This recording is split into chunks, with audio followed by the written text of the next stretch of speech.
For the folks who are the first time joining us here, this is Cabo Ranch iGoat chat, and we talk about all things goat and sheep, all the issues and everything that affects goats and sheep. Welcome if it's the first time you're joining us. And this is our guest, Mr. Samuel Golding. Is the owner-operator of Gold Mine Boers International in Texas. And he is in partnership with Nutramix to bring semen from his farm to Jamaica, which is exciting because it's new genetics, which means improvement for our herd in Jamaica here.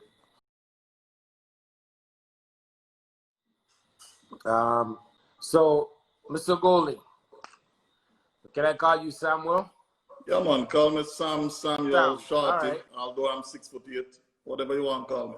All right. Just don't call me late for dinner. Okay, cool. Yeah, so Dr. Young is on, and Dr. Young is going to be needed to answer some questions when time comes, when it comes to like the pricing and stuff for these semen. That I didn't get a price. So let's give the people them a little on your background, because you're Jamaican. So yes, sir. Let's tell people I'm proud born Jamaican. I was born in Maple, Clarendon. I lived there all my younger life until I went off to College of Agriculture, Case. Big up to batch 14 if anybody on the live is from batch 14, the innovators. So we had a proud batch of college mates that were referred to as the batch 14, aka innovators. And so I spent 2.5 years at Case studying general agriculture. Moved on after Case and went to work in the field, worked at the largest dairy in the Caribbean, in St. Thomas there, and got an opportunity after sad departure with the company I was working on. I had the opportunity to get to Texas as an international student, where I studied. Can you hear me? Yeah, I can hear you. Can you hear me, Chief? Yeah, you guys speak up a little more, because, yeah. Okay. Go ahead. Yeah, I left College of Agriculture and then moved over to the working field, and then got an opportunity a few years after that to be a student, an international student at Prairie View A&M in Texas, where I did my undergrad and my graduate studies in animal science with an emphasis in food safety. So my thesis was around, had a food safety emphasis on minimizing microbial count on carcass. Shortly after that, I got the esteemed opportunity to work for the largest beef harvesting company in the world, Cargill. We slaughtered an average of about 5,500 cattle a day. I moved up in ranks real quick and was the manager for 2,600 employees. So it was a very dynamic experience for about 9 years, where, man, it taught me, everything about production agriculture and beef harvesting or slaughterhouse life. I did a bunch of different roles at that facility. And then after about 9 years, I relocated back to Houston, where I dabbled into the retail world at store leadership level. And for the past few years, I've been with Cisco, the world's largest food distribution company, where I serve as a senior regulatory and technical service manager, responsible for any new regulations, any dialogue with USDA, FDA, Canadian agencies, CFIA. So been around the block a time or two. Oh, well, it sounds like your background, your foundation is agriculture. Straight food. Yeah. So how did you get into goats? I was almost born in a goat pen. I've had goats all my life. There's never a year in my life, and if you check out the gray, you'll know that I'm getting up there. And trust me, there was never a year. Even when I relocated to Texas, within about 4 months, I was able to lease a small ranchette and started my operation within months. So there was never a time I never had goats. Oh, that's good. So tell people about your goat operation, your current goat operations that you have, and the Current goat style of operation, production that you do.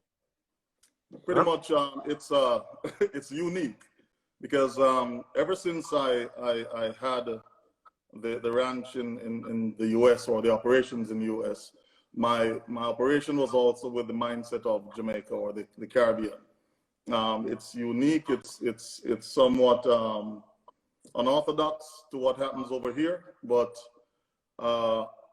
it is profitable based on how I operated. And basically, I downsized from about 170 full-blood nannies because of just business needs, and my 9 to 5 in the corporate America is extremely demanding. So I had to make a conscious effort to make that decision to downsize. And so I'm roughly about 80 to 90 full-blood nannies. They're on their own. These are hustlers. These are not the ones that I've heard referred to as, having a feed stall in front of them. And I proudly breed accordingly for that type of hardiness and rigorous genetics or production rather from my genetics. So your herd is a grazing herd. It's a grazing herd. They see me twice a week on a lucky week. Now I have another operation, which is a small operation that is more around where my kids are. When the nannies have kids and up to weaning, they go to that location closer to my house. So my ranch is about 1 hour and 10 minutes from my house. And I have another operation about 30 minutes from my house, which I try to go there at least every other day. So like I said, my animals are just straight up hustlers. That's how they've been bred. It is almost inculcated into their. So there's nobody there. Not anymore. So once nobody goes there. I have security. My dogs, they're about 250-pound Great Pyrenees that, and so that helps me, and it helps when you have a reputation to handle business if needs be. So, it's security is good so far. I had an employee years ago, and he had to go back across the river and just couldn't make it back. So since that, I kind of made a decision to downsize because the unique thing, one of the beauty about Jamaica, to be honest, is labor is cheap. Labor is dirt cheap.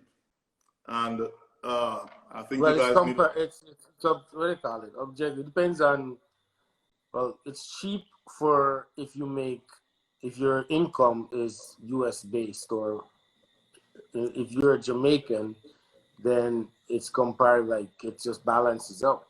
Quite possibly. Income. Quite possibly. Yeah. You know what I mean? It's cheap for people who relate it to US dollars. Yeah. Yeah. Somewhat. But, So hold on. Let me understand your goat operation. So the goats are grazers. Nobody's there on a regular to deal with them. So that means they just eat straight pasture. Yes, that's true. I have a protein tub, what you call a protein tub, that I put out there that give them a little bit of supplements, somewhat equivalent to like your molasses urea thing that back in the day we used to make some of that stuff. So that's what they feed off. One 225-pound tub will probably last my herd because it's so densely and concentrated and hard. They just have to lick it. They can't chew on it. They can't bite on it. They just have to lick it. So a 220-pound tub will last in probably about 2 months. And that cuts my feed bill significantly. I mean, it's probably $100 for a tub, 120. So, and then on the days that I go there, I do supplement them with ration, and that's mainly to bring them up to the barn. Now that's my production herd. That's my full blood production herd. Like I said, I have another operation where my younger kids, anything prior to a year or prior to being pregnant, they get a little more TLC. But they're also let out, but they're being visited far more often than the other herd. And so that's one of the sure. So you see, that's the beauty of being in a place like that where people don't really mess with livestock. The most you have to worry about is coyotes or wolves and them things. You have that and leave goats out there. That's not a in Jamaica. No. Recently, my neighbor got some of his animals stolen. You tilt your camera down a bit, right? That's what you're saying, yeah, because they only see the half of your head. The bald spot. Yeah, that's better. Yeah, that's much better. Yeah. So you were saying that your neighbors lost some animals some thieves came in on him and stole 4 of his animals, 4 full-blood animals also. And it's an unfortunate situation. It's a very old man, was a good friend of mine, and just unfortunate. But it happens. It happens. People are looking for opportunities, and if you leave yourself open, you just have to build your system around all of that. Whether it is your security camera, your guard animals, or whatever tools are necessary you have to combat that opportunity. So, I've been blessed so far. So I know you're in the Showgo business. So how is that doing? I'm not in the show goat business. I breed full-blood Boer goats that happen to be nice show animals. It's a difference. I'm not in the show goat business. Okay. So because I explain foundation characteristics, they happen to be good in the show ring, but I'm not a show goat breeder. Oh, that's a illusion. Oh, okay. Yeah. I don't know what the difference I told you, I is. said I'm an unorthodox breeder in the U.S. because a lot of times I'll get it's too far. Yeah, my wife trying to help me out on this. Okay. Oh, you can't see? Oh wow. So it's good. Give me 1 second, bud. Yeah, we all got producers in the background that's telling us how to frame it. I had 2 over here that's telling me the same thing. Yeah, that's bad. So explain to me. So you're breeding animals that you're saying are so good that people buy them for show. Do you I breed animals according to the South African standards? And, there's a high appreciation for that still in the U.S. Now, I don't feed my animals according to the U.S. standards. I feed for efficient animals. Now, when my animals go to show homes, they do perform, but I don't subscribe to that constant obese animal. I just don't. I don't want that. That's an unhealthy animal. Well, you and I are on the same page with that. I don't like obese animals. No, you got to remember one thing. Animals that them be fat. No, but you got to remember one thing. Fat sells. Always remember that. Yeah. So. Okay, so let's talk about this partnership or whatever it's categorized as with Nutramix. The partner, the deal. Too long. I can't. Give me 1 second, bud. Yeah, it's still trying to figure out the shot. Yeah. So the partnership with Nutramix, that's just an awesome situation where based on the Facebook, kind of got in connection with Dr. Young, and we just knock heads together. And to be honest, man, I just cannot. I am humbled by the fact that I know somebody who has that genuine passion for agriculture as a whole. Gotta bring the camera up, Huh? up. Bring the camera up more, further up. Up. Your face is cut off. Your forehead is cut off. Yeah. Good. Right there. Perfect. Gotcha. Okay, so let's talk about this. So, did you reach out to Nutramix or Nutramix reach out to you? It was divine intervention. We just connected. You're good, Sam. You're good. I like your responses, but I mean, you still need to get answers because the people listening, they wanna know how these things happen. So in the future, if they're trying to do it, how can they make it happen? You know what I mean? So you have to establish yourself. I mean, that's a very good question. That's a very good question, and you have to establish yourself as a business person to attract business people, right?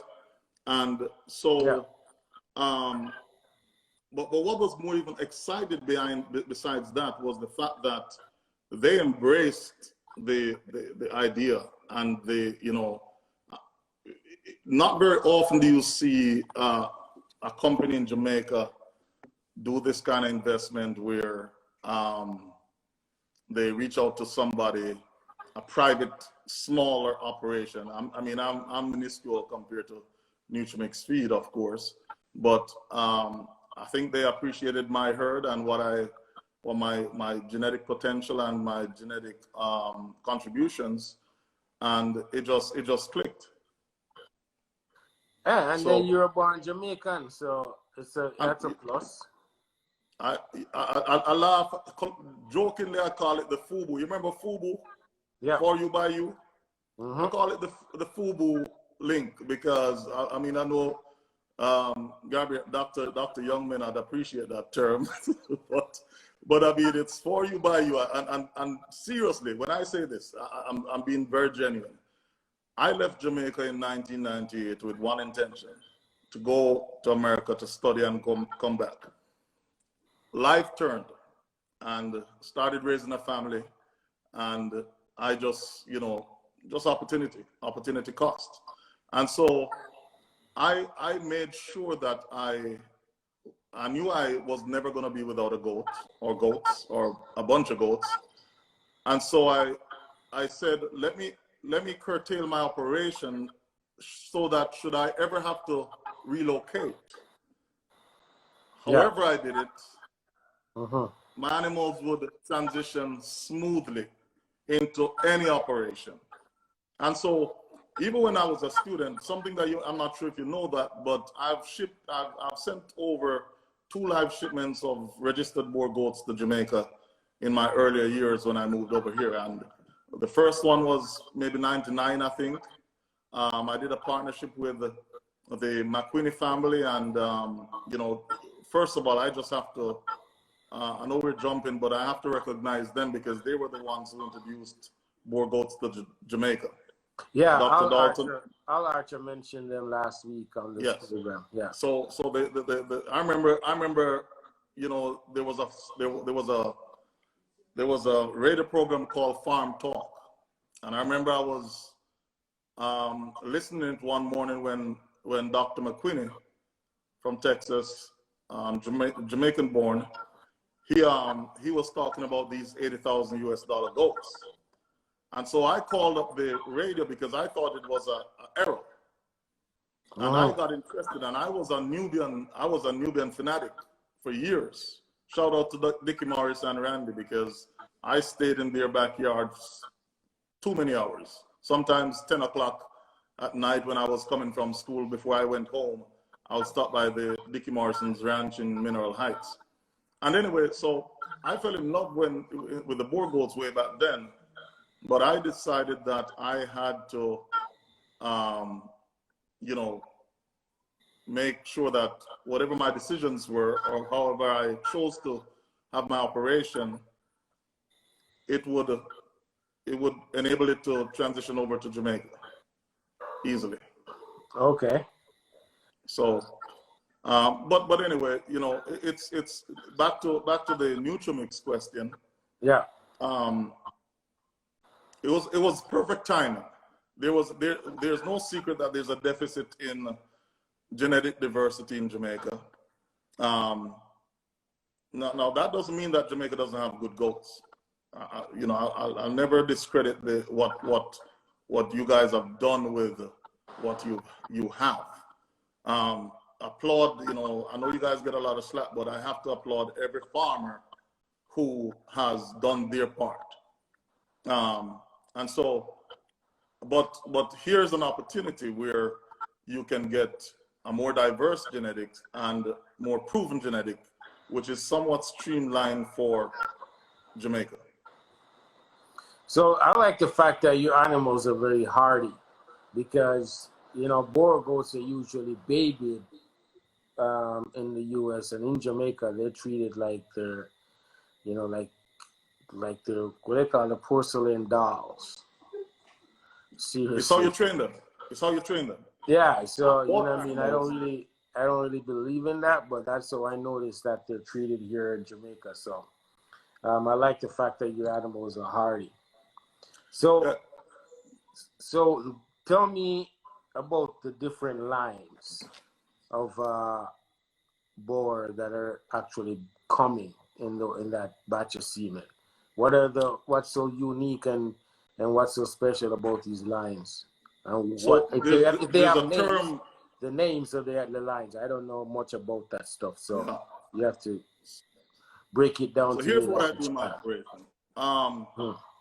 I have a nucleus herd where one of the requirements is that each animal has to go back to a particular line, Bojangles line. And the reason why I utilize that line was because of their hardness, because of they're what I call easy keepers. They look good on dirt. You know, if you're feeding them dirt, they're going to look good no matter what. They may not look fat and rosy, but they're going to look healthy. Yeah. They're just easy keepers. And another reason why I chose that line back in the day was Bojangles at 6 months, he was the U.S. national champion. And that was unheard of, to have a 6-month-old animal become the overall champion in the U.S. And then over a period of time, I kept realizing that every national champion between 2008 through 2014 went back to him somehow, maybe close or not so close. And so I started investing in that line. But before that, ironically, his father, Bo Howdy, was a buck that I was looking for just because of Bojangles. I wanted a brother or half brother. I was lucky enough to purchase a flush sister to Bojangles. She died maybe about 4 years ago, and I have about 2 daughters, direct daughters of her. So I brag on the fact that I was able to buy sisters, full sisters, flush mates of a notorious buck like Bojangles. In fact, right now in my semen tank, I do have a few straws of Bojangles that I'll be using some December 7th on a flush that I have back to one of his granddaughters. And so what I do is I create a nucleus herd with my genetics where the lineage is close. Now, we can talk about inbreeding, we can talk about line breeding. I do that because I want predictability. I don't believe in shotgun pedigrees. Now, if the shotgun pedigree was because, and shotgun pedigree means it's all over the place where you have 20 different genetic lines and you really don't know which one did the good job for you. I mean, I've seen national grand champions in the US and reserve national grand champions in the US that produce duds because what you know, one, the pedigree is all over the place, and two, it's an illusion. It's a fat, obese animal, you know. And so my genetic base is around the Bojangles, Bo Howdy bloodline, And okay. here's the beauty about life. Let me tell you how small this world is. Bojangles is a grandson of guess who? I wouldn't know. I'm new to this. Yeah, man, you know him, man. You know him. The great Magnum. Are you serious? I shit you. I'm sorry. Yes, I'm No, very man, you can say whatever, bro. This is. Well, Go and ahead. it was funny. Express yourself. So big up to Mr. Archer. Yeah, Archer. I Because think he's of watching. his insight. He's watching on Facebook. Yes, all right. Archer. Thanks, boss. Nice, because last week. because that book is what you call the granddaddy of them all. Yeah. He is one of the most prolific producers in the industries. And I'll tell you something. I was lucky enough last year to purchase 4 straws of semen of the legendary Magnum. And that was $800 a straw on a deal. The person who had it wanted $1,000 per straw. But wow. because my theory is I'm going to be back crossing him on some of his great granddaughters to bring him back up again. When I found out that somebody had it and the straws were proven to be good because somebody else had used a straw from the same batch and had very good motility and high counts, semen counts, I had to sacrifice. So I was eating ramen noodle for about 40 days and 49. Not quite, but yeah, it cost me a pretty penny to get those 4 straws. And were they good for you? Or you haven't used them yet? I haven't used them yet. I'm still pushing down. So my theory is, yes, it's line breeding. However, I'm ensuring that I know what those attributes that I'm looking for, those characteristics, will be pronounced by doing that. Now, I do what you call an outcross. So, for example, there's a buck that there's semen down there now out of a buck that is by Yabu. So he's age 31. We call him the meat wagon around here. Meat wagon, his father was born in 1995, named Yabu. He got ennobled back in maybe 2001, something like that. Don Smith, one of the famous judges or famous breeders who passed away, rest in peace, last year, he bred that buck. And I was fortunate to purchase that buck. And he's from an AI. And like I said, his father was born in 1995. So his father would have died because that buck is 2.5 years old now. And so his name is his registered name is H31. We call him Meat Wagon. And so what I'm doing with that now, that is what I call an outcross genetics. So I put him on my line breed to make sure that I'm not making making it too dense. Yeah. There's a term that you guys, and I don't want to get too technical, but it's called inbreeding coefficients, that you want to make sure that you have a certain percentile when you're doing this line breeding that is safe. Now, new information has surfaced where one of the top Black Angus breeder, you know, in America, Black Angus, you have a CAB, a certified Angus beef steak, you're eating top shelf right there. And so this gentleman, and I'm trying to remember his name because I watched his documentary a few months ago. What he's doing is he bred father to daughter, sister to brother. I mean, and he brought his last genetic from Scotland back in the early 90s. And so the thing that I want to, you know, people may say, oh, you're inbreeding. No. You're looking for, when you do line breeding, you're looking for the bad characteristics. You already know the good ones. And so if you start seeing bad features or traits or characteristics, then you know that, okay, this is not the right way to go. Now, lucky enough, when you use the Bojangles, Howdy, the Ruger, the Remington, the Cannon, those lines, it clicks. Just plain and simple, it clicks. Okay, so let me ask you this: when these amazing genetics get to Jamaica, is there a plan So first of to all, the develop semen this? has arrived. It arrived Monday night. So Okay, you guys have so it already. so it's here. So Dr. Young will give us a lowdown on pricing and stuff. But I need to know: is there a plan to preserve these genetics? Because we know how this works in Jamaica. Nobody keeps records. Nobody. It's So in both of my shipments to Jamaica, I'll tell you what, I nearly cried one day years later when the last shipment I did to Jamaica of live animals was 30, maybe 36 full blood animals. They were like $6 and maybe 30, 32 those.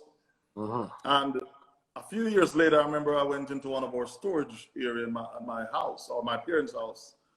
And I saw the booklet that I had sent down to Jamaica of all the registration papers. And so, you know, that's a lot of information that got lost. yeah. Nobody utilized it. I thought it was distributed, seeing that it's full blood animals and you're dealing with intelligent breeders.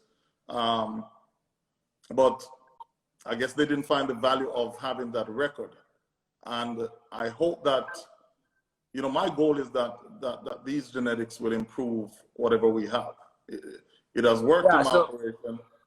But the question I'm asking really is, if this genetics is coming here, is there going to be like a pilot project in order to develop and preserve the line? Because once this AI happens and whatever, it's just going to get watered down back to where it was. Well, if the AI, is there going to be like a pilot farm that's going to say, oh, we're going to breed accordingly AI to inline breeding or line breeding to develop a stronger feature from the line or whatever it is, so we can make sure the line is preserved. So let me tell you a little secret, man, between me and you. Yeah. There's more where it came from. So no, I understand there's more where it came from, but there's a cost to bring it here. There's a significant cost, and I'm telling you the truth. The price, the price that Nutramix is selling this semen for. First of all, I'm gonna just share this with you. In America, typical straw sells minimum of $100, right? Yeah. Per straw. Yeah. To have a veterinary service or AI technician come to your place, that runs about $55 or $60 to $70. So you're looking at about $175 average to implant one straw semen. Yeah. And I nearly fell out of I nearly had a wreck. I was driving when Dr. Young told me the price she was offering this to. And, you know, it really made me know that Nutramix is serious. They have the farmers at heart, because I with all due respect, man, and I love my Jamaicans, I love my Jamaican farmers. I couldn't price it there. And that's all I can say, because it's a heck of a deal. It's a heck of a deal. I know Dr. Young is doing great work, Nutramix, and they're offering great service and doing great work. But to me, and this is just real talk, it really matters to me if there is a program or a system that's gonna preserve this, that's gonna help develop this stuff. Like, we can't just keep importing without any real, you know, so work to create the line, preserve the line. Yeah, my response to that is that's where the association comes in.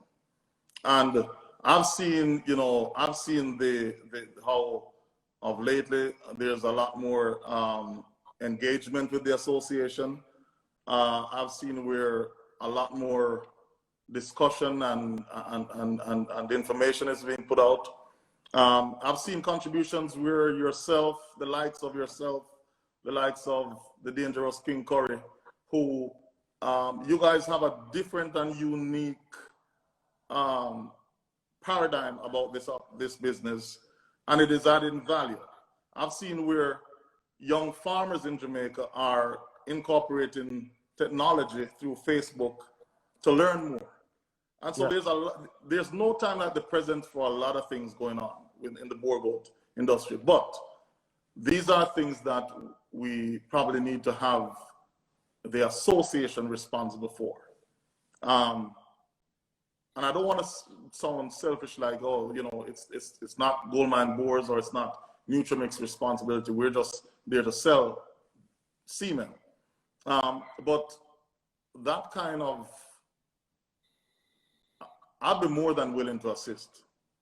Yeah, because the thing is, for me, if Jamaica is going to import these amazing genetics, I think Jamaica is primed to be a supplier to the region. You know what I mean? Okay, so, you're talking my language now, man. So if the genetics is coming to Jamaica, then we got to figure out how to preserve it, build on it, grow a pilot project, and get numbers out of it. And we know the numbers are good. We know the quality of the genetics is good, and then we can start, you know, servicing the rest of the region.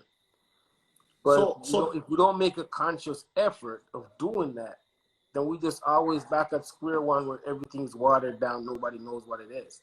Yeah. Just like your book was at your mom's house, and you send 30-something animals to Jamaica that is fully registered and everything, and nobody looked for the papers. Nobody asked for the papers.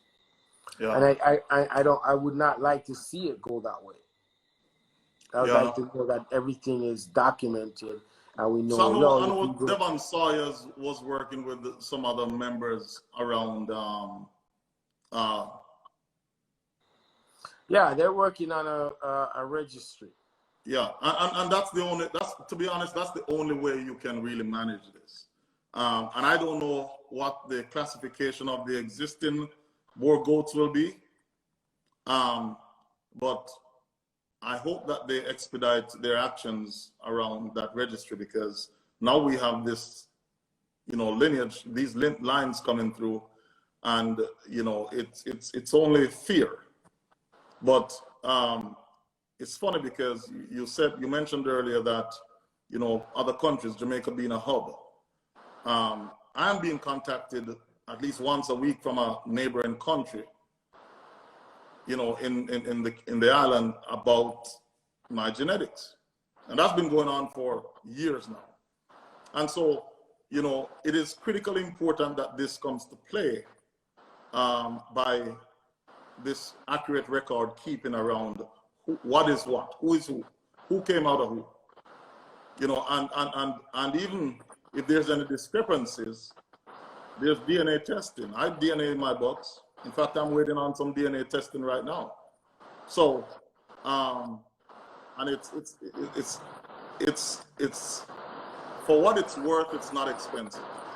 It's a little cost effective, but it's worth it, and it gives that sellability to your animals, where people have that confidence to know that, okay, this is this, and that's who it is, and here's the record of such. Yeah, I think, hold on. I think that storm is hitting us hard right now. Let it rain, man. Yeah. Can you hear me? Yeah, yeah, hold on. 1 second. Hold on, folks.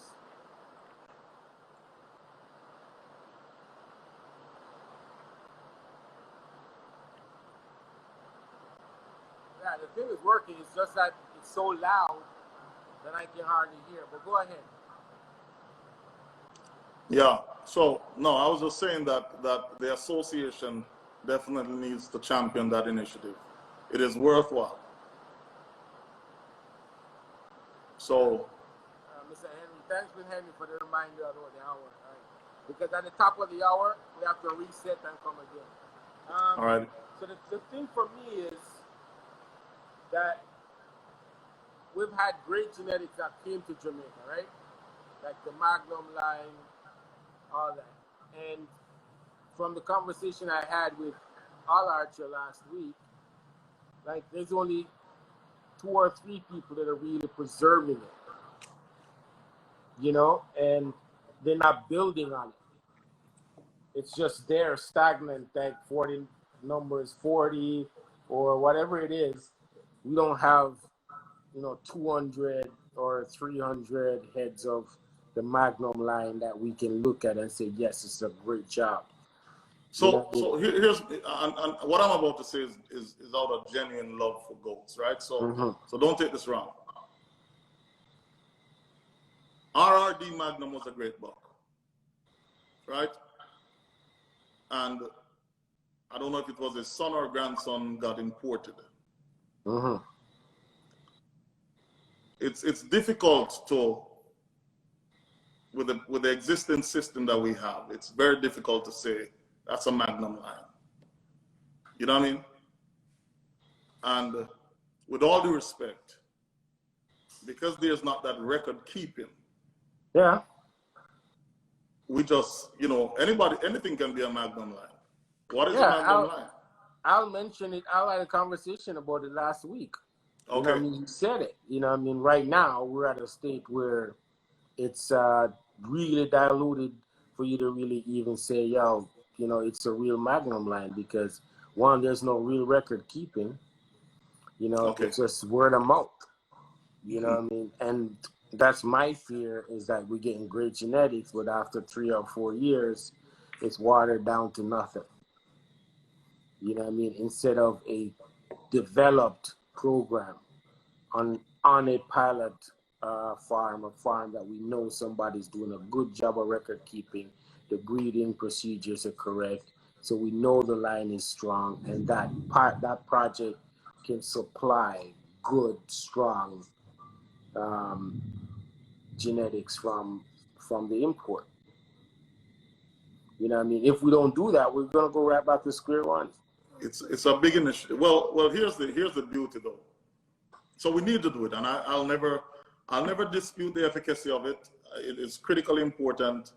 But now that the Nutramix team have worked with the government, Jamaican Veterinary Society, I think, now we have that gate opened, which was closed for a long time.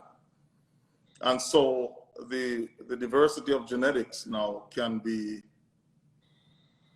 you know, more appreciated, but we still need to have that record keeping. And I strongly think that's something that we need to challenge the association, you know, as to brainstorm ideas. How can we preserve this? Because if, like you say, you're asking the right questions, and your fear is that negative endpoint. But unless we put the heuristics in place to have the check and balance, I mean, you're right.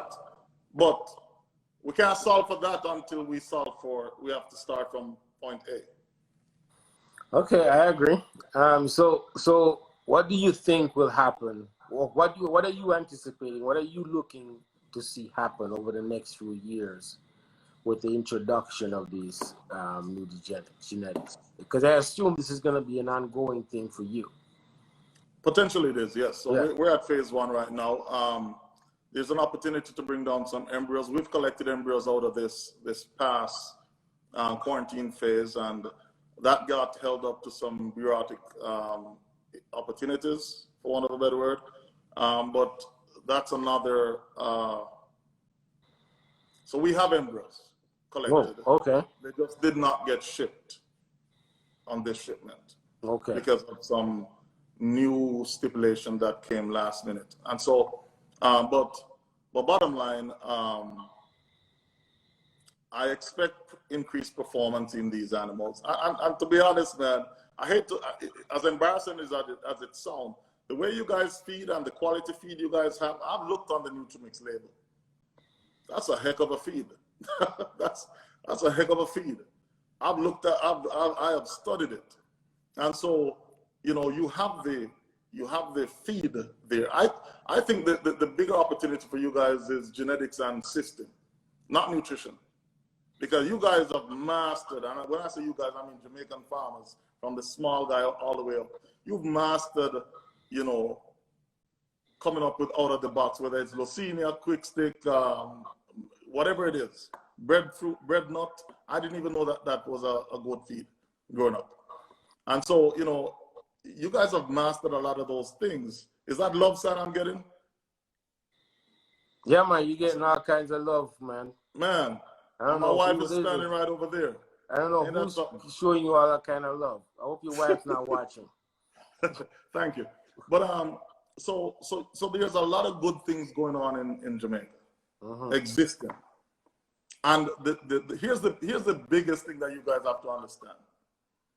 Anybody going in the small room in that business, sheep or goat, it's a winning business if you do it right. Your cost of production, if you know what you're doing, can be lowered. Your price point is to be envied. I see some goats selling in Jamaica that for $150,000 to $200,000 that normally at 3 months they get a rubber band on their waivers, and they get sold as either 4-H show goats where they get their terminal animals, or they get sold to the slaughter system. And so it's a beautiful business to get in, because anybody can make money once you know what you're doing, or once you do it right. You know what I'm saying?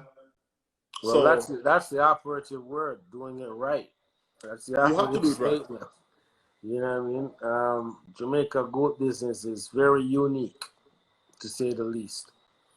It's a very interesting business. So what advice do you have for farmers that are looking to buy this genetics, these semen, or looking to get into the business and knowing that, there's great genetics in Jamaica? What advice do you have for those people? So one thing I say is buy with confidence, because this was not a fly-by-night, pitch-by-day type, hurry-come-up type thing. This was years in the making, years in terms of the genetic pool. The partnership has been somewhat recent, since 2020.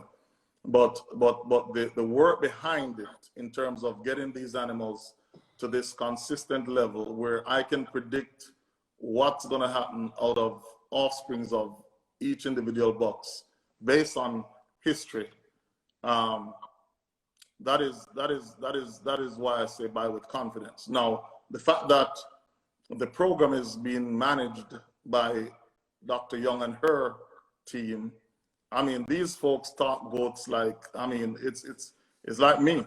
I will talk goats till 2 o'clock in the morning, 3 o'clock in the morning. And they're passionate about what they're doing, and they're passionate about the success. And like I mentioned, when Dr. Young told me that price point, it further solidified the fact that it wasn't just about money. It wasn't just about money, because when you look at, I even wrote down some of the, let me just share this with you real quick. Some of the other additional costs around importing semen. Listen to this. The cost of the nitrogen tank, the cost for veterinary and lab work, export documentations, air freight costs, insurance. You have to have insurance on this. You have local permits. You have the broker cost. There's several other factors. And for them to come up with that price point, you guys are getting a heck of a deal. That's all I can say. Well, or the Jamaican farmer is getting a heck of a deal. And I just am humble at the fact that, it wasn't just about making a profit for them.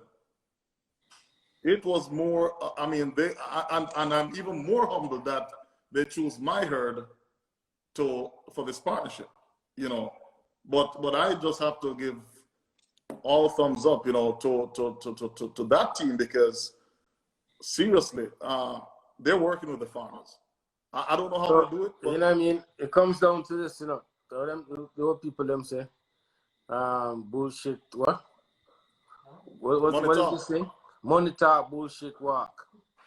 Yeah, you know what I mean? So the rest of people who talk and don't step up to the plate, then too bad. If Nutramix is serious and step up to the plate and deliver, then more props to Dr. Young and her team. It helps that Dr. Young is crossed with a wild tiger. She is tenacious. She is aggressive.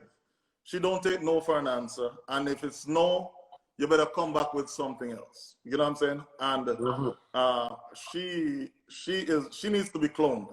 She needs to be cloned because that's the type of females we need as leaders, you know, for us. Because I have learned a lot just working with her, and I'm sure her team is the same. Dr. She's Young is a given me, beast. yes, that's the right word. Yeah, she's a beast, and she don't play. So here's what we're gonna do, right? We're gonna end this version of the live and come back and start taking questions. Cool. Welcome back, sir. Dr. Thank you, Young, sir. 13,500 per straw. Oh, it was published last night. I missed that. Pardon me? No, I was asking Dr. Young what prices for these straws, and she says 13,500. That's almost double what the Boer straw was the last time around. How long was that? 2 years ago. Last year, 2 years. Last import, maybe 2 years. That thing I have a better idea. I think it was, last year. Early last year. Did she send it? I asked Dr. Young. I think the Boer straw that they were selling was like $7,000-8,000 a straw. Let me ask you a question, Chief. The kids out of those that Boer book from Canada, how much do you think they're worth? I don't know. I haven't seen any of them. Really? I never did that, so I don't know. I saw some nice ones. Yeah. I saw a couple hit the ground.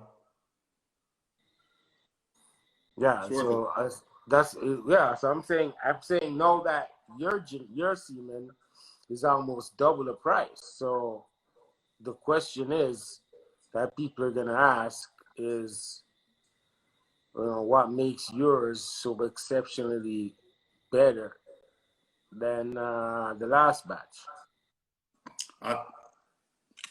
I cannot answer that question. The only thing I can say is that at 1350 is 13.5. Yeah, she said 13.5. How much US is that? The last year's 2019 straws that were from Canada was 8,000. Okay. Yeah. A lot has happened since. So it's not double. My apology, Dr. Young. It's not double. A lot has happened since, man. But I mean, I still 8, 13. My thing is, you can't afford not to get in on this.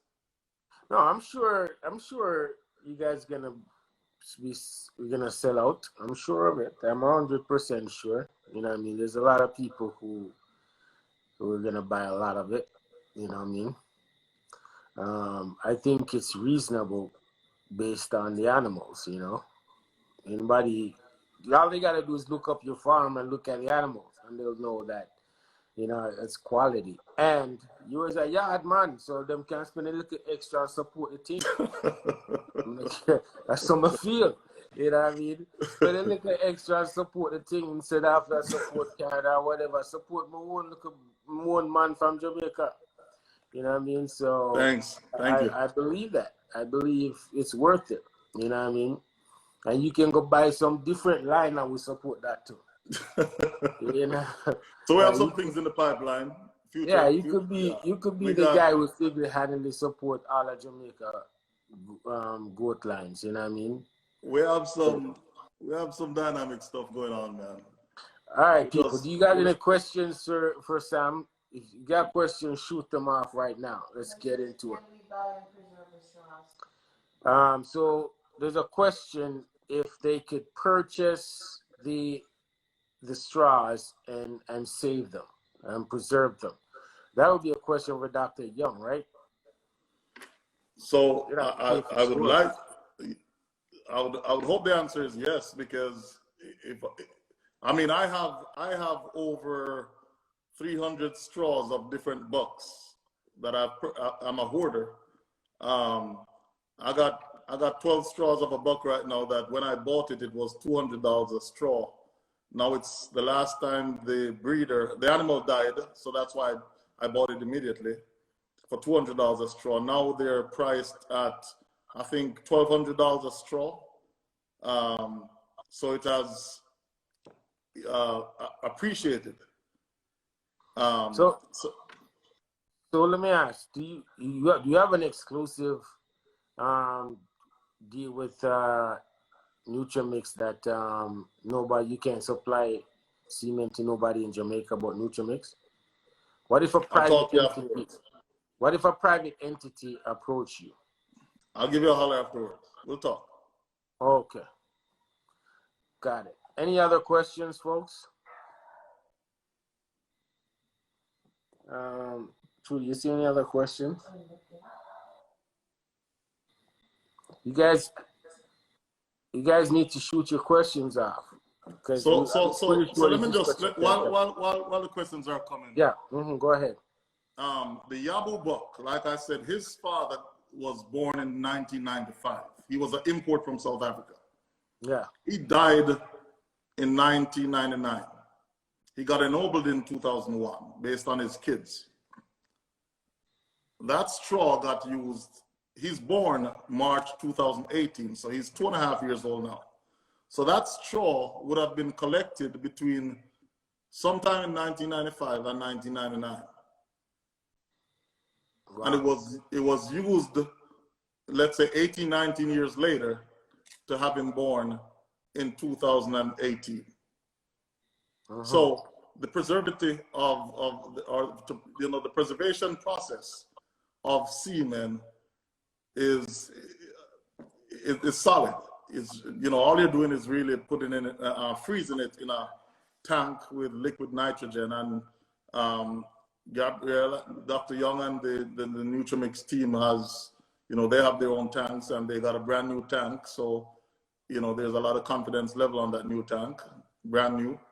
So, I mean, yeah, if it was me, I can tell you what I would do, but, I'm a semen hoarder. Okay. There's a question here. What is your average birth weight, weaning weight, and yearling weight? So I have scaled down to, and this is weird because I cull animals that have birth weight over 11.5 pounds. I don't want it, me personally. And like I said, that's based on my operation. My operation is, I'm not there all the time. And so that female has to be able to deliver. When you have a virgin doe pushing out a 14-pound kid, that's a $2,000 US vet bill, right? Because you're going to have to do a C-section or otherwise. So I try to, I streamline it to where my kids are born 8.5, especially in the case of triplets, to let's say 11.5 pounds. Yeah. And then there are some other management practices you can do to reduce that weight at birth. Okay. So Lincoln wants to know, King Curry. What do you consider a stud on your farm? Because King Curry always got these questions. 150% of the full blood is considered stud in Jamaica. What percentage is considered a stud on your farm? The man is a real shit story. I love him, Richard. I love him. So put me out there, Lincoln. Big up yourself. Yeah. Basically, what Lincoln wants to know is, have you seen any studs in Jamaica? Any of them goats posted that you would regard as stud on your farm? So for my selection, it's based on just more than what the animal look like. I want to know what the mother is. That's a critical component of my selection. So I don't care if the goat is the best looking kid. If his mother isn't one that I've recognized, he doesn't stay on my herd. Okay, so what are these traits for the mother that you're looking for? What are the traits for the mother you're looking for? You want to definitely have breed characteristics. The South African characteristics or the South African expectation. They have to have the maternal ability. They have to have the milk production. I breed for hardiness, and they have to be able to be somebody that puts money in the bank. So what I mean by that, if she's this beautiful, fat, nice, round, sexy show goat that has not kidded last year, she either gives me a kid to sell or herself to sell, right? And, yeah, I believe that. I agree with that. And if I can't get a cash dividend out of her, she doesn't stay in the herd. But if she stays in the herd, or you know, I grade her as such where I know that, okay, that cross is highly possibly going to produce my next stud, my replacement stud. You know. Okay, so let me ask you: are you one of those purists when it comes to the Boer goats that, you know what I mean, it's just the no spot on the rest of the body type No, guy? man, no, man, Okay. no. I dabbled into the dapple business back in the day, and the blacks and the red, the blackheads, and I did. You know, it's funny, when I moved back to Houston area back in 2010, my animals, I couldn't get them sold. Nobody wanted my animals in this era because they were looking for this baby doll, you know, that little supermodel look where her neck long like a giraffe. She has this tubular stomach, just looking like a fancy, pretty, you know, Miss Jamaica model.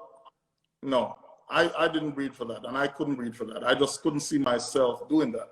And so for years, I took a serious business hit because a lot of my goats ended up selling just to pay for the feed bill as butcher goats because I couldn't sell them.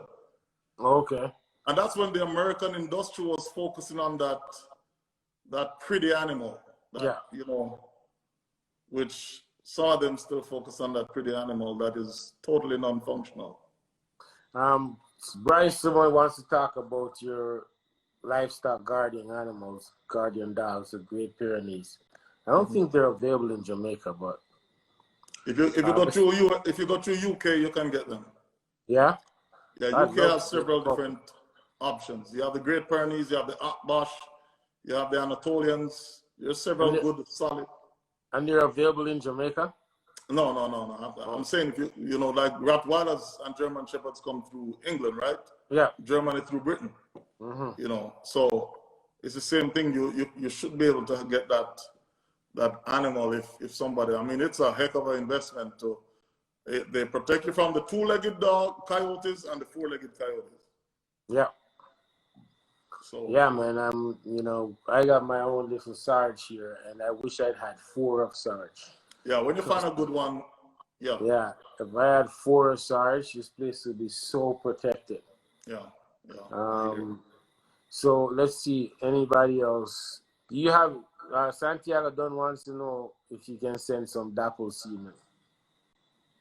So we're working on the dapple genetics. We're working on the dapple. It's not a thing of mine. I did it back in the day just because it was something different, and it's not.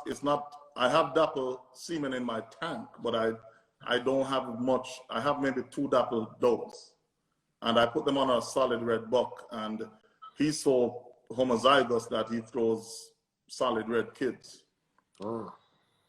Beautiful animal, and you know, it's funny because I didn't know Jamaica liked red animals, so it was after everybody loves. They're obsessed with the Kalahari red. Everybody wants the Ain't nothing called Kalahari red, man. Don't get that. Don't let us not start that conversation. But anyway, I got a kick-ass red buck or 2. I got a 10-month-old one and a 3-year-old one that is, yeah. But he ain't no Kalahari red. I can tell you that. He's just a red Boer goat. Okay, so what's the difference between a big red Boer goat and a Kalahari red? What's the difference between a Black Angus steak and a Brahman steak? Same beef. Okay. What type of females would you use to see them on? Yeah, but I mean Kalahari. So let me expand on that. To be fair, Kalahari red was produced in South Africa by some South Africans They've also bred the Savannah goats and the traditional, what we call the traditional Boer goats. So in the development of the South African Boers, they had animals because they used the Jamnapardia and some other breeds to create this Boer goat. Some of the offsprings came out red. Some came out with speckled ears, white body with speckled ears. Those are now commonly known as Savannahs. They're all from the same origin, but there were breeders who wanted to maintain that phenotypic trait, so they kept breeding red goats to red goats, and foundationally they developed the Kalahari Red. In the US, there were no Kalahari Reds or California Reds or Mr. Red came from South Africa. There were some red Boer goats, but it was never recognized as Kalahari Reds. So I think we use these terms very loosely.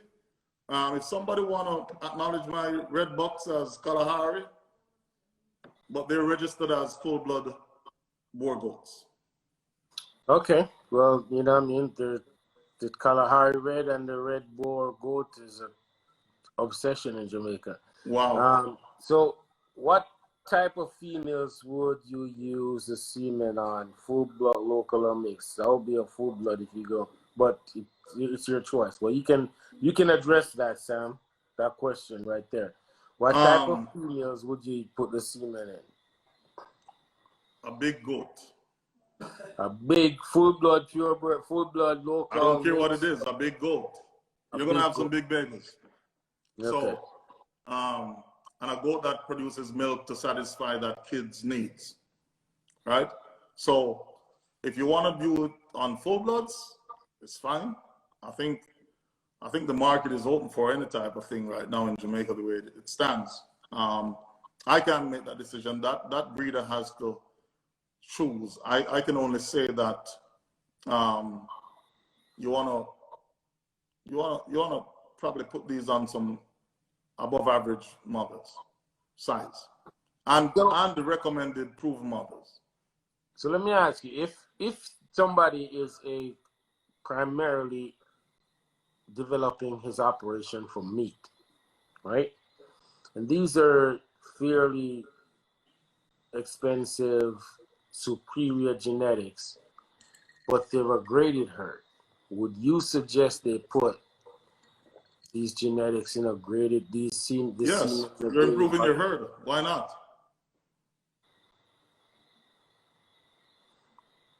Why not? I don't care what the registration number is. You're improving your herd, and that's why you have to look. You have to look. Okay, where does this initiative fit into my operation? It fits into everybody's operation, but how do I utilize this to gain improvement? And whatever your operation style is or interests are, that's what there's also a Nubian buck his semen was imported. Is this a milk producer, a good milk producer? So one thing I can tell you, I personally didn't care for him because he's an American Nubian, and I hate to say this, but I'm gonna speak the truth. So he didn't have that beautiful Roman nose and that extended Anglo-Nubian flopping neck that I loved. So I never liked the buck. But his daughters, massive, they are some milk produce. Sure. They're milk factory. They're Surge Island dairies. But that's what matters. That's what's important, because I find in Jamaica they breed away the milk part of the Nubians. You know what I mean? Because they breed for Roman, they breed for the look more than what the animal's meant for. Yeah, and so the Anglo-Nubian is a dual purpose. In the US, Nubian, an American Nubian or American purebred Nubian is really a milk animal. There's no dual purpose, not anymore anyway. They used to cross them over Spanish animals to get a hybrid vigor, but now it's mainly for milk. Yeah. And they didn't care about all that pretty face and that Roman nose and long 12-inch ears, they focus on milk. So what do you think, Kiko or Boer? Which one is the hardier animal? So forgive me for what I'm about to say, because you told me I could have a shot of Sheva's Regal while I'm talking, right? Yeah, man, you can. Kiko, I tell you, Kiko is just a regular. I mean, I hear people talking about Kiko, man. That is Kiko's. I use Kiko's for receps. I put Boer embryos in Kiko's. That's the only purpose they have on my place. Nothing. Well, obviously they serve a purpose. If you think they can carry your valuable embryo, that means they serve a good purpose. Well, yeah, but not for the excitement that I hear some folks are. Oh, we got to get this Kiko genetics. And the issue is they don't convert that meat. That feed is not converted over to feed as efficiently as a Boer. Not even as good as a Nubian, to be honest. Now, there's a school of thought that subscribes to the fact that they may be hardier, which is true. But I have seen Kiko died on people's. I know Kiko breeders that if you go to some of these Kiko recognized farms and truly see their operation, yeah, it's I don't know if it's you know what I mean. The literature me, out there and the research and the comments out there on Kiko is that they're generally a more hardy animal, more resilient when it comes to worms, and the cross. If you do a Kiko Boer cross, you get better meat to bone ratio. If you do a Kiko Boer cross, you get a hybrid vigor. You get a better animal than the Kiko mother or the Kiko father, because you're a naturally heavy muscled animal is now crossed to another animal, so it should improve one, right? So that F1 cross is a very good cross. You get best of both worlds. So if there's any truth in the fact that Kikos are hardier, which they're realistically they are, but I am not sure if I was gonna just branch out into a full meat operation that I was gonna spend the exorbitant overpriced dollar value for a darn Kiko goat. Are you saying Kiko is more expensive than Boers? No, I'm not saying that, but I'm just saying that their cost doesn't. If it's meat, I'm looking for the way they're valued right now, because the emphasis is no longer their ability to produce meat or their hardiness. The emphasis is now people trying to get into that gold rush, that Kiko rush. So I just don't see where they're valuable of such where the price people are asking for them now, it can truly give me that return on my investment as a Boer would. Yeah, I hear you. And let me just add something. Any goat can be hardy. Any goat can be a nuisance animal. It is based on your operation. And so for any farmer, that is interested in operation, before you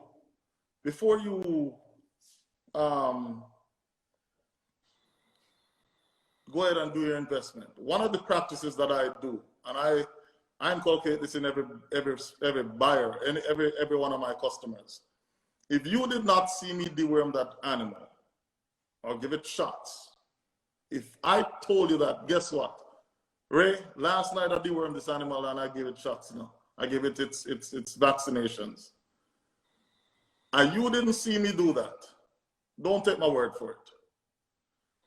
Before that animal gets out of your vehicle or offloads on your farm, deworm, vaccinate that animal. Put it in a quarantine area where it's not bringing that fecal, that worm count, or in your herd. Even if the animal looks good, a pretty animal doesn't mean that she's not or he's not worm burdened.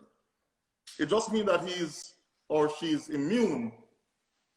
But you can have a beautiful animal that you buy from me, and because she was pretty and fat and nice, you say, well, she doesn't have a worm burden.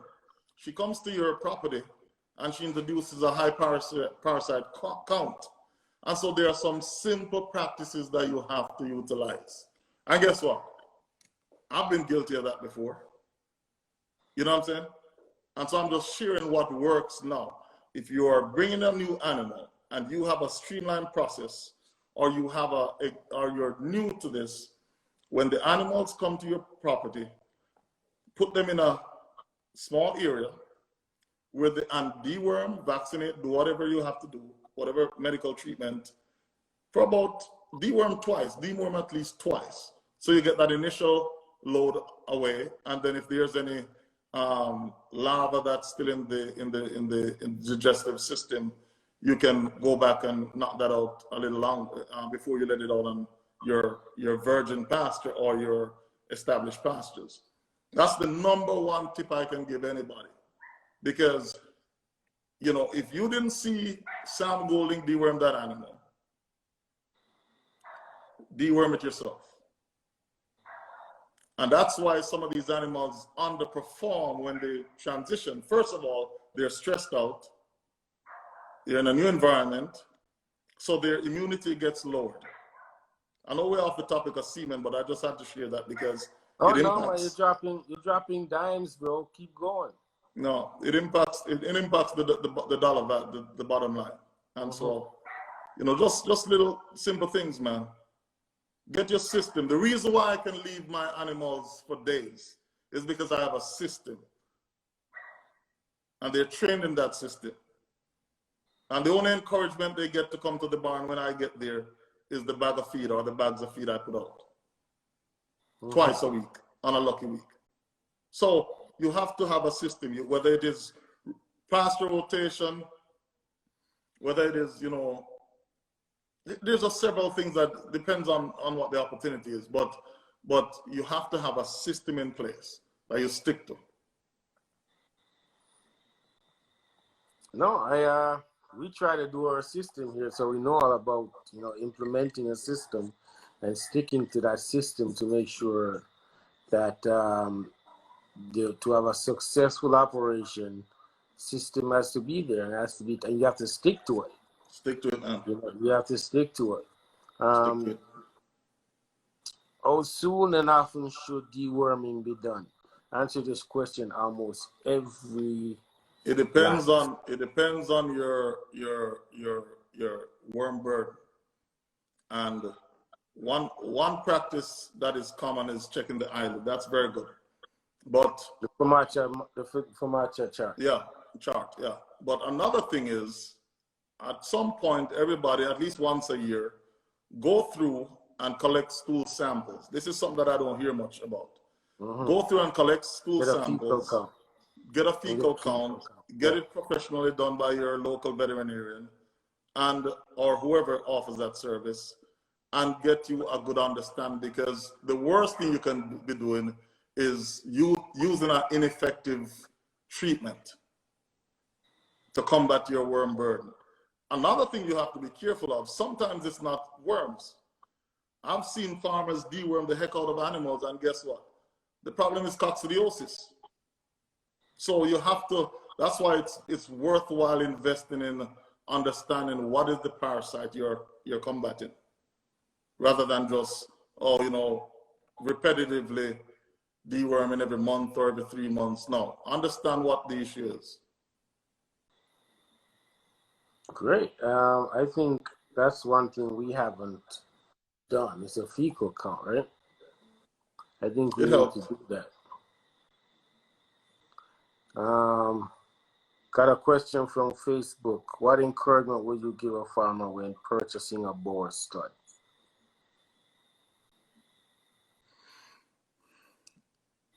The first thing is try to find out.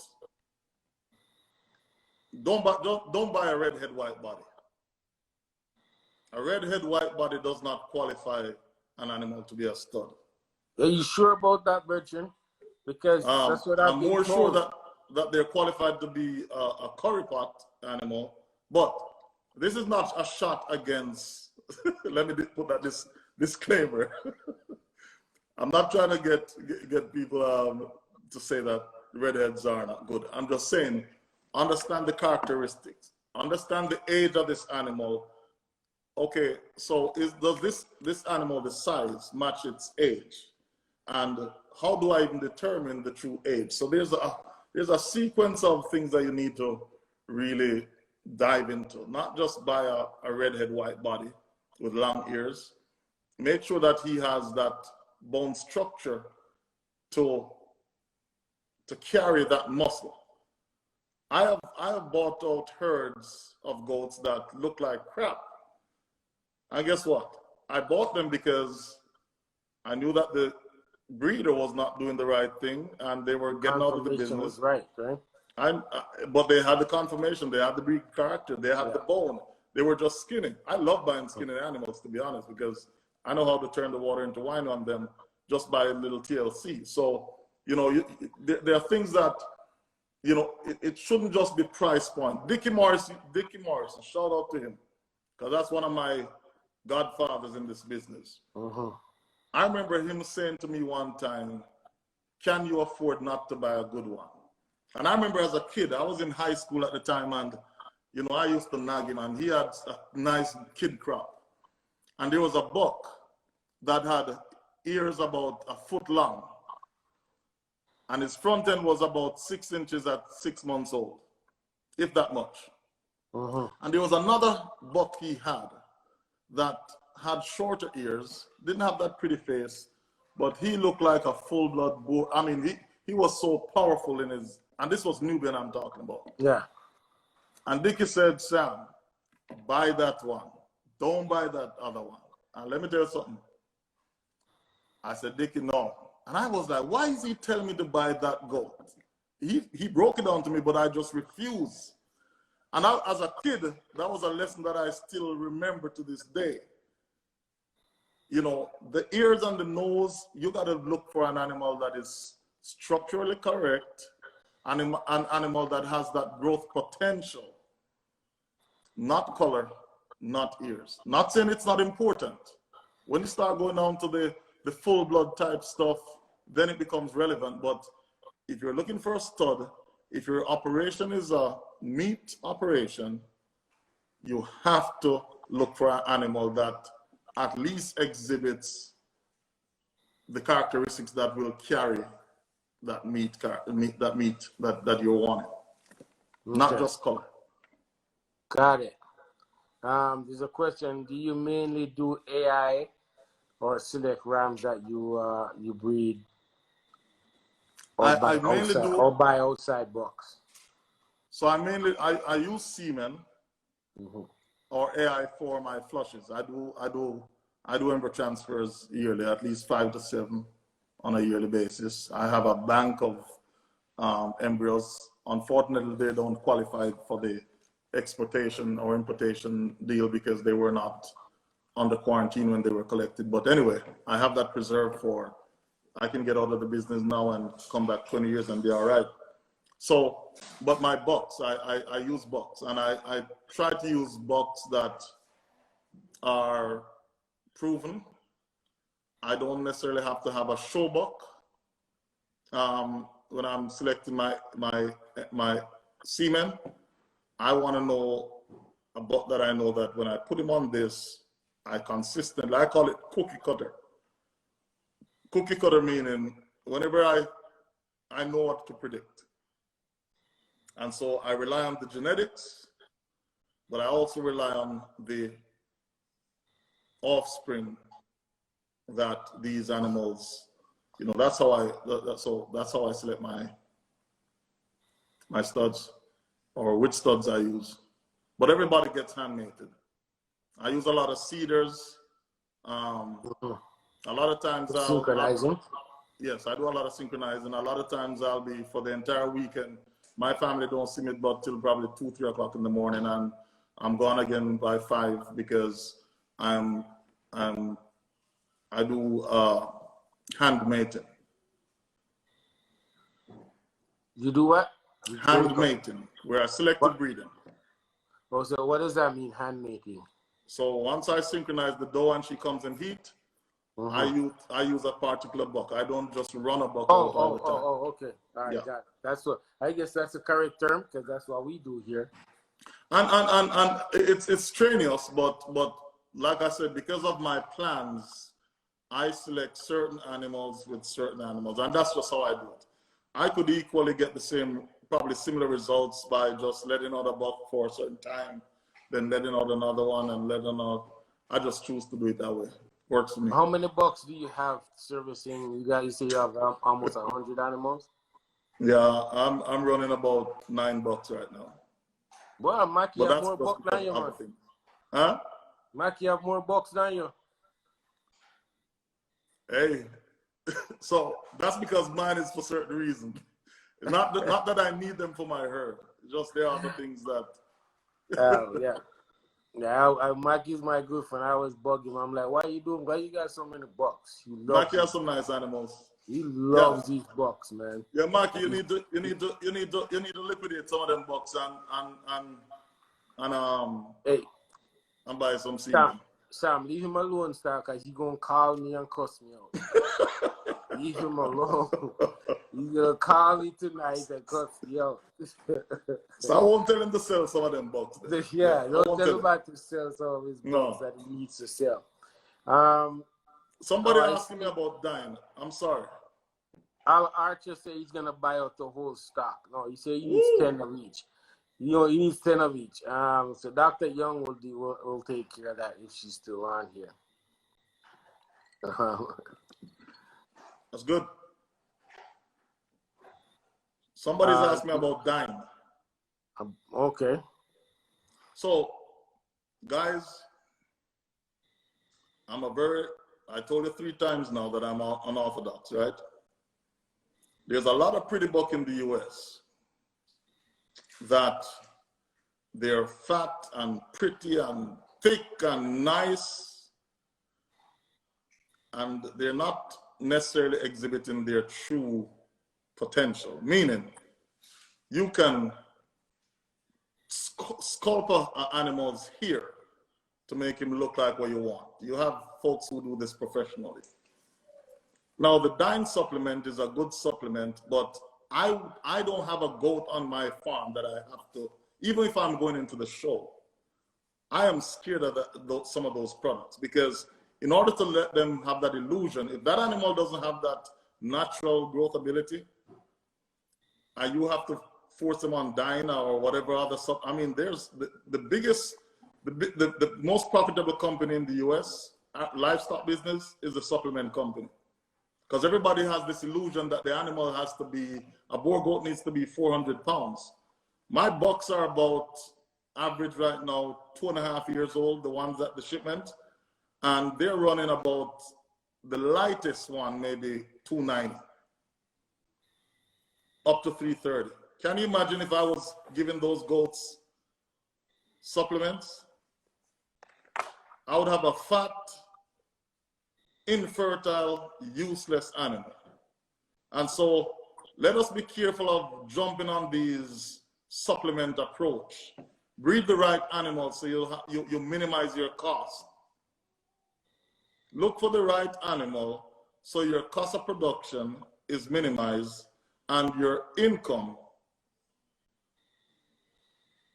is of such where you're not, I mean, I know people right now in the show business here that they're eating bologna sandwich and the animal just had supplement that costs $200 a tube. Does that make sense? My animal is eating better than me? Never. Don't make sense. My animals eat better than me. They eat more vegetables. Well, I saw the steak you had on the grill for Heroes Day, so it was a steak, man. Why people think it was steak? Well, actually, it was either steak or a bullfrog. Choose one. Actually, we did a whole chicken goat leg one time on that thing. It was amazing. A whole leg on the grill. Oh yeah. It was amazing. Somebody asked a question from Facebook: how many embryos you can get from a single doe? So, no brag. and you can confirm this with global genetics. One of my first embryo collections, the first, I think it was, no, it wasn't my first. It was probably, this was maybe in 2015. The first embryo collection at Global Genetics, where we did all this stuff. I had a doe that produced 43 embryos. 42 of them were grade A. One of them, grade A meaning it's so good you can freeze it. One of them was a grade B embryo. I still have about 30 of those embryos left because I don't put in all my embryos at one time. I'll do an embryo transfer or flush, and I'll use a certain percentage, because I've made the mistake where I got 19 embryos out of a doe, and I put all 19 in, and you know, don't have that resource to use. You know, everybody was born at the same time, and you know, you wanna stagger some of that when you have that kind of bandwidth or that kind of quantity. Okay, so what is your flushing process? So it's basically the synchronization of the animal. You synchronize the animal. And I like, for AI, and this is, I'm glad you asked this question, because it will help give some hints about how to make your AI successful. I don't flush fat animals. I flush animals with a body score out of 5, usually about a 3.5 to 4. 4 is pushing it. And so she needs to be healthy. She needs to be wormed in advance. She needs to be stress-free. The biggest factor for failure is stress. And so and that's why I'm so amazed by the approach that for me to do an AI or for me to do a flush, I have to take my animals 2 hours away. So that's 2 hours of stress one way, 2 hours coming back, new environment. The beauty that you guys have at your disposal is the team comes to you. So the animals are not off your farm, it's done right there, 10 minutes, pop it in, blah, blah, blah, finish. So that's a good thing, but you want the animal to be in good body condition. And I usually recommend about a 3.5 out of 5, meaning she's not obese, she's not too fat. She is in production shape, but she's not showing any ribs and all that stuff. But she doesn't have to be a Showgo, right?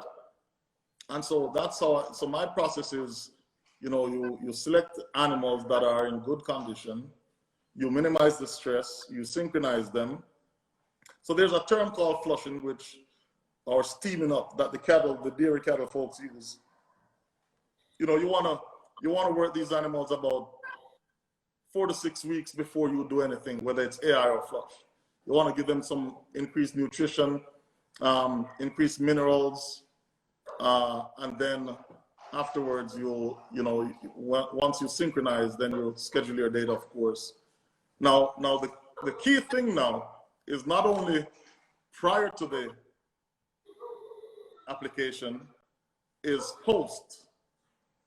It is critically important that you minimize the stress of the animal, especially the first 38 days after she's been AI'd or bred or whatever. So you can't just take the animal and, because you have foreign semen in this goat, think that it's going to be magical and foreign semen going to make you have some beautiful Texan babies. You have to continue your management practice. Most times, failure for AI or flushes, especially AI, is as a result of poor management practice. It has nothing to do with the technician.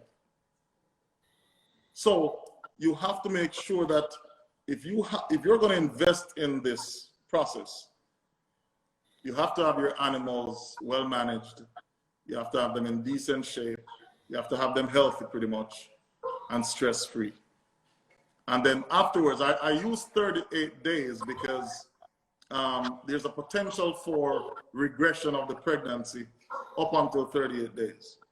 I did a flush last July, and I was at this new place, and it was raining coming back from the flush. So I had, I think, 14 or 15 recipients or surrogates loaded with expensive embryos.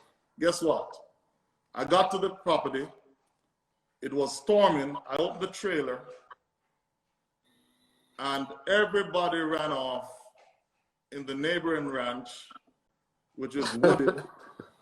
And it took me about 6 days to get these animals. So that is automatical stress. I lost some good money on that because only 3 of those animals stuck. So it just goes to show the importance of minimizing stress. Got it. Any other questions? Dr. Young wants you to repeat that whole thing about management for AI. Oh yeah, definitely. Well, she knows what she's doing. She knows the significance of it. Farmers just need to take it serious. You can't. It doesn't stop at the team, the technical team's application. It goes further in how serious are you as a farmer. That when you inject this kind of investment in your herd, how serious are you to maintain that pregnancy? You know, you're getting semen that was collected at 90 to 110 million individual sperm per straw. Right? I'm gonna repeat that. 95 to 110 million. So that's a high count we collected those at. And we deliberately did that. First of all, Dr. Young wanted the highest quality and the highest number pack. She wanted it concentrated, right? And so the semen is good. Dr. Young and her team, they are proven. What is it that the farmers are willing to do? What are they willing to do? They have to say, they have to take ownership and responsibility. Once this is done, and I've spent this money, and I've done this, and I've selected my animals, and I've implanted the semen, how am I going to make sure that I and my team do our part to preserve this? And it goes from selecting animals that are in good condition, not skinny, not fat. Secondary, doing everything to minimize stress. Tertiary, ensuring that the animals have good minerals, because during pregnancy, the nutrient requirement is not limited to just the protein or the carbohydrate or the fat count in the feed. They have to have that extra minerals, whether it's selenium, vitamin E, all of the, zinc, all of these loose minerals that are critically important, folic acid for reproduction. Okay, I got a question from one of our associates. She was a guest on our show, Dr. Naomi Winchester from Tobago. She asked, what's the temperament of your herd, and do you keep them inside until flushing embryos? No, I take my animals out of the pasture, I load them up in a trailer, and they go to the stud farm where they get all of that at that station. They get their. I don't lock up animals. That's stress. You're adding stress to your animals. That's me. Okay. Now, if the animal if that's their environment, that all they know, sure. So, for example, I have a group of Spanish cross animals that are at the farm, at the ranch, and I was debating. Okay, do I bring them closer to me? No, why? No, the flush is December 7th. They're doing fine where they are. I'll just haul them there, haul them back, let them out. Hold on a second. Andrew on Facebook. You heard Sarge barking, and this is what's going on. We heard a kid crying, and Sarge started barking hard. So Trudy just went over there. But that's why you saw me looking out. But Trudy just went over there, and when Sarge barks like that, something is wrong. And Andrew, thanks for pointing that out. Yeah, cut me off when you're ready, man. I'm good. I can talk all night, or if cut me off when you're ready. Yeah, so she hasn't come back, so I'm concerned. I can imagine. Because she hasn't come back. Usually, if it's a simple little thing, she'd have been back already. So I think I may end this and go find out what's going on. That's fine, buddy. Because when Sarge start barking like that, something is wrong. Mm-hmm. And I hear it. Yeah, that's fine. But it was a pleasure having this chat.